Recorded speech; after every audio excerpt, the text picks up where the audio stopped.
Alma, buenas noches. Te tenía que parar un poco el tema de tu mamá con Diego, la trama judicial que hay de por medio. No, Ahora tu mamá demanda a Diego. No voy a hablar de ese tema, así que si es eso, perdón. No, pero digo, ¿querés que pare, que termine? Vos con tu mamá lo hablás. Digo, mamá, no hagas esto, que ya termine, que pare. Sí, todo lo que yo quiero hablar con mi mamá lo hablo en el plano de lo privado, tanto con mi mamá como con mi papá y mientras yo pueda voy a tratar de que eso sea privado. Te cansa, digo, porque ahora te veo molesta, digo, cruzada de brazos. No tengo frío, no es por...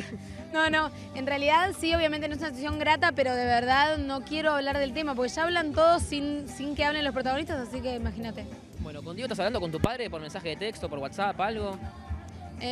Perdón, lo que pasa es que para mí tener que reiterar de qué manera hablo con mi papá, cuándo hablo y cuándo no, es como, viste, no tengo por qué. Me parece que a mí me gustaría que eso sea en el ámbito de lo privado, aunque a veces es difícil porque si del otro lado no sucede, pero yo quiero tratar de respetarme yo y de decir, bueno, esto es privado y que siga siendo privado. Y te pregunto, porque sacando nosotros la prensa, digo, ¿cómo puede parar el tema?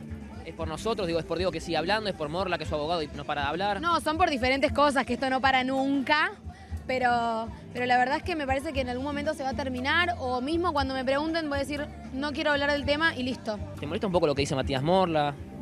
No. Que sigue hablando, que da notas en televisión. No, yo de esa persona no hablo más. Después, bueno, las cosas que diga las tendrá que probar en la justicia o lo que tenga que hacer que ya se va a encargar mi mamá o mismo yo si es que dice algo que no es. ¿Sentís que es una falta de respeto lo que dice constantemente? Yo creo que una vez hace mucho salí al aire porque estaba diciendo barbaridades de mi mamá con un montón de mujeres presentes ahí y nadie le decía nada, el maltrato que yo recibí en ese piso y creo que ahí después... Digo, las cosas que yo tengo que aclarar, las aclaro donde las tengo que aclarar, que es en la justicia y no en un programa de tele o en un móvil o en una nota. Bueno, no quiero hablar.